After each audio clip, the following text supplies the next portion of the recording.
Guys, welcoming in back Ravi blog. I hope आप सभी अच्छे होंगे। तो गाइस, जैसे कि आप सभी लोग सोशल मीडिया पे देख रहे हैं, जो अभी बिहार का एक सोनू है जिसका वीडियो काफ़ी ही वायरल हो रहा है, तो मैं उसके विषय में कुछ बताऊंगा और उन्हीं का वीडियो आप लोगों को दिखाऊंगा। तो जैसे कि आप जानते हैं कि बिहार के जो सीएम सर हैं, तो उनसे भी उन्होंने मतलब मिला और उनके समक्ष अपने प्रस्ताव को रखा, जो मुझे आईएएस ऑफिसर बनना है और मुझे मेरा मतलब पढ़ाई का जितना भी खर्चा आएगा वो आपको उठाना है, और जब तक मैं आईएएस नहीं बनता हूँ तब तक आपको मुझे पढ़ाना पड़ेगा। और उनसे काफ़ी सारे जो हमारे बिहार के नेता लोग हैं वो मतलब उनसे मिल रहे हैं और उन्हें पैसे भी देकर उनकी सहायता किया जा रहा है। और साथ ही कोई मतलब ऐसे ऐसे नेता लोग भी हैं जो उन्हें बता रहे हैं, जो मैं आपका एडमिशन करवा दूंगा, आप प्राइवेट स्कूल में पढ़ना चाहते हो मैं आपको प्राइवेट स्कूल में पढ़ाऊंगा। और साथ ही उन्हें पूरा प्रोत्साहन मिल रहा है, जो आप आगे बढ़ो, हम आपके साथ हैं। तो चलिए इसी विषय पे आपको कुछ वीडियो दिखाएंगे, और प्लीज़ आप लोग मेरे वीडियो पे लास्ट तक बने रहें और मेरे वीडियो का आनंद लेते रहें हमेशा की तरह। और प्लीज़ मेरे चैनल को सब्सक्राइब करना ना भूलें। जैसे कि जो लोग मेरे चैनल पर नए हैं, प्लीज़ वो मेरे चैनल को सब्सक्राइब कर लें, ताकि मेरा आने वाला हर एक वीडियो आप लोगों तक इजीली पहुंचते रहे। और सब्सक्राइब के बगल में ही आपका बेल आइकन होता है, तो प्लीज़ उसे प्रेस करें ताकि मेरा आने वाला हर एक वीडियो का नोटिफिकेशन आपके मोबाइल तक पहुंचते रहे। तो चलिए आगे वीडियो पे चलते हैं और आप लोगों को दिखाते हैं किस प्रकार सोनू ने क्या कहा। आपने इतनी हिम्मत दिखाई है, इतनी हिम्मत से आप आगे आए हो। अगर आप ऐसा महसूस करोगे इस टाइम, तो फिर कैसे काम चलेगा? आपकी हिम्मत की दाद तो पूरा हिंदुस्तान दे रहा है इस वक्त। आप एक आवाज लगाओगे, आपके साथ आके लोग खड़े हो जाएंगे इस वक्त। इतनी आपकी बातों में, आपके विचारों में। जी साहब, जिनको कि स्वयं मुख्यमंत्री जी बोल दिए हैं कि इसका एडमिशन करवा दीजिएगा, लेकिन वो भी पीछे हट गए। आपके बारे में ये मालूम चला कि आप खुद बच्चों को पढ़ा भी रहे थे। करीब 30 के आसपास बच्चे ऐसे हैं जिनको आप पढ़ा रहे थे। आप तो खुद अभी इतने नन्हे हैं, छोटे हैं। आप उन बच्चों को क्या एजुकेशन दे रहे हैं इस टाइम पर? देखिए, मैं जो जितने तक पढ़ा हूँ, और अगर मुझे कोई चीज़ का ज़रूरत होता, मैं कोई चीज़ में कंफ्यूज होता हूँ, तो इसके लिए मेरा मोबाइल जो है वो मेरे सहायता करता है। और मैं उसी से आज इस मुकाम पर पहुँचा हूँ। और हमारे पंचायत के जो मुखिया जी जो हैं, रविशंकर कुमार जी, वो भी वहाँ पर थे, मौजूद थे। तो उन्होंने भी आश्वासन दिया कि जरूर मिलवाएंगे। तो उनका भी थोड़ा सा मैं धन्यवाद देना चाहूँगा। चलिए, हमारी शुभकामनाएं आपको, और उम्मीद यही कि आपने जिस तरह से अपने सवाल को मुख्यमंत्री के सामने रखा है, और उसके बाद चाहे आश्वासन हो या फिर जो लोग मदद के लिए आगे आ रहे हैं, आपकी जो लड़ाई है वो सही अंजाम तक जरूर पहुंचे और जल्द से जल्द इसके लिए इंतजाम हो, और आगे कभी किसी बच्चे को दोबारा ऐसे मुख्यमंत्री के सामने शिक्षा के लिए कम से कम गुहार ना लगानी पड़े। यही हमारी उम्मीद है। ये 1 मिनट हम ये बोलना चाहते हैं कि जैसे माननीय मुख्यमंत्री जी तो बोले थे कि डीडीसी साहब को कि एडमिशन करवा दीजिएगा। अभी बोलते हैं कि जो है 1 साल के लिए तुम ये क्या कहता, सरस्वती शिशु मंदिर में पढ़ो, और उसके बाद 6 के बाद अच्छी एग्जाम दे दो। अरे भाई, जब हमको ये करना ही रहता तो हम आपके तर क्या गोड़ लगने जाते? वो तो हमको भी पता था, कि आप वही बोलेंगे। लेकिन हम क्या लग रहा है कि आपको क्या लग रहा है फिर आपने जो मांग उठाई, आपको लग रहा है पूरी नहीं होगी?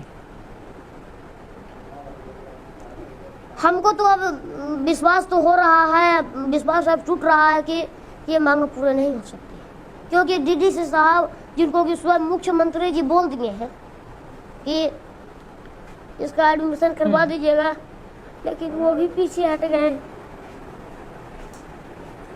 अरे बेटा, ऐसा क्यों आप महसूस कर रहे हो? आपने इतनी हिम्मत दिखाई है, इतनी हिम्मत से आप आगे आए हो। अगर आप ऐसा महसूस करोगे इस टाइम, तो फिर कैसे काम चलेगा? आपकी हिम्मत की दाद तो पूरा हिंदुस्तान दे रहा है इस वक्त।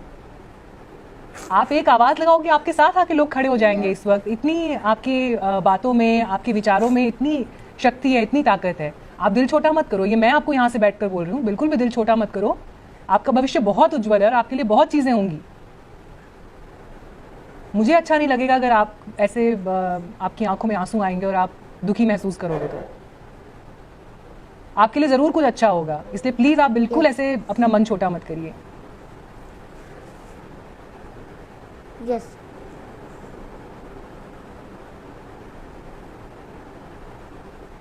सब अच्छा होगा। यस। और मुझे ये उम्मीद है कि कम से कम इस वक्त जितने भी लोग देश में आपको सुन रहे हैं वो सब भी ये महसूस कर रहे होंगे कि आपके अपने अंदर कितनी ताकत है। जो बच्चा सीधे मुख्यमंत्री के पास पहुंच गया उसको शिक्षा से कौन रोक सकता है? ये आपका हक है। पहली बात तो होना ये चाहिए था कि आपको ये करने की जरूरत ना पड़े इस देश में। यस। लेकिन फिर भी जो हिम्मत आपने दिखाई है, आपके लिए तो शिक्षा के दरवाजे जिस तरह से खुलेंगे पूरा देश देखेगा उस चीज को। बिल्कुल दिल छोटा मत करो आप अपना। आपके साथ इंटरव्यू करने का मकसद आज ये था कि आपको देखकर Yes. देश में और कितने लोगों को इंस्पिरेशन मिलेगी, कितने लोगों को प्रेरणा मिलेगी। अच्छा, अब एक थोड़ा सा स्माइल करके दिखाओ फिर। यस। अब ऐसे जाते जाते मैं ऐसे इंटरव्यू खत्म नहीं करूंगी, वरना कैमरे को देख के छोटा सा Yes. स्माइल। और मेरी तरफ से आपको बहुत बहुत बहुत, मैं क्या कहूँ, कंग्रेचुलेशन तो नहीं बोलूंगी लेकिन सैल्यूट, मेरी तरफ से आपको सैल्यूट। आपके जैसे हिम्मत वाले लोग बहुत कम होते हैं इस दुनिया में यस। और आपकी इस लड़ाई में हम आपके साथ हैं। कोई नहीं सुनेगा तो हम आपकी आवाज आगे लेकर जाएंगे। जिस दिन आप फोन करेंगे कि आपकी बात किसी ने नहीं सुनी, आपकी आवाज हम आके लेके जाएंगे। एक आखिरी बात, कोई आप मुख्यमंत्री जी को बोलना चाहते हैं, नीतीश कुमार जी को या प्राइम मिनिस्टर मोदी को, कोई भी बात अगर आप आज कहना चाहते हैं इस इंटरव्यू के जरिए? मैं उनसे यही बात बताना चाहता हूँ, मैं वो दोनों से यही बात बताना चाहता हूँ, माननीय देश के प्रधानमंत्री जी और माननीय हमारे बिहार के मुख्यमंत्री जी श्री नीतीश कुमार जी और श्री नरेंद्र मोदी जी से कि चाहे सैनिक हो चाहे सिमुल तलाव, दोनों में से किसी एक में सर एडमिशन करवा दीजिए और IAS बनने तक हमको रख। उसके बाद आपकी जरूरत नहीं, उसके बाद हम खुद अपने देश को आगे ले जाएंगे। क्या बात है, बहुत शानदार, बहुत शानदार। इसलिए आपकी हिम्मत के लिए, आपके हौसले के लिए, और ये जो आप सोच रहे हो ना सोनू, जो आप सोच रहे हो ना वो जरूर होगा, क्योंकि आपके अंदर वो ताकत है, जरूर होगा। Yes. Thank you so much Sonu, thank you so much हमारे साथ जुड़ने के लिए और अपनी बातें हमारे साथ शेयर करने के लिए। और मुझे पूरी उम्मीद है कि आपकी आवाज देश में आज जिस इंसान ने भी सुनी होगी, कम से कम देश में व्यवस्था ये बननी चाहिए कि किसी बच्चे को अपनी शिक्षा के लिए गुहार इस तरह से ना लगानी पड़े, क्योंकि शिक्षा उसका हक है। जो सोनू IAS बनना चाहता है, IAS का फुल फॉर्म देखिए IAS तो तब पढ़ाई पर IAS का फुल फॉर्म बताइए ना सर। हैं? IAS का फुल फॉर्म बताइए ना। जो सरकारी है वहाँ पर पढ़ाई नहीं होती है, सर को ही नहीं आता है सर, हम जानते हैं सर। दीपक कुमार और सबके सर बारे में तो नहीं बोल सकता, लेकिन एक दीपक कुमार सर हैं जो कि जिनको कि इंग्लिश पढ़ने में भी अभी गड़बड़ाहट होती है सर। आपका नाम लिया है कि आपको पढ़ाने नहीं आता है और आप स्कूल में हैं, इस पे क्या बोलेंगे? ठीक है, लड़का बोल दिया है।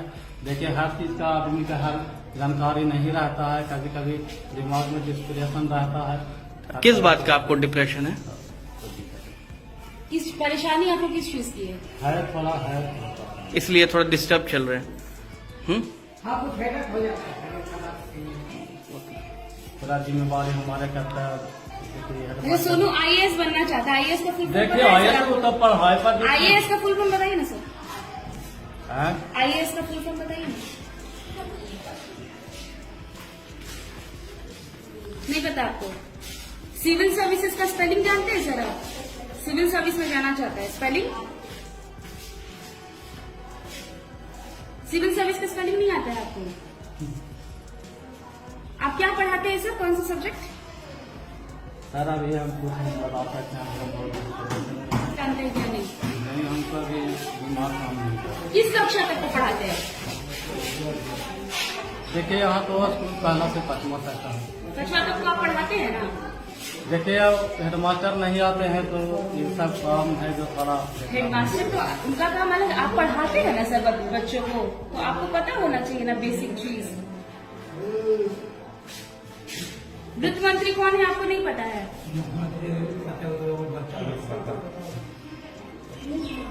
उप मुख्यमंत्री कितने हैं बिहार में? मुख्यमंत्री तारकिशोर प्रसाद, हेमंत कुमार। और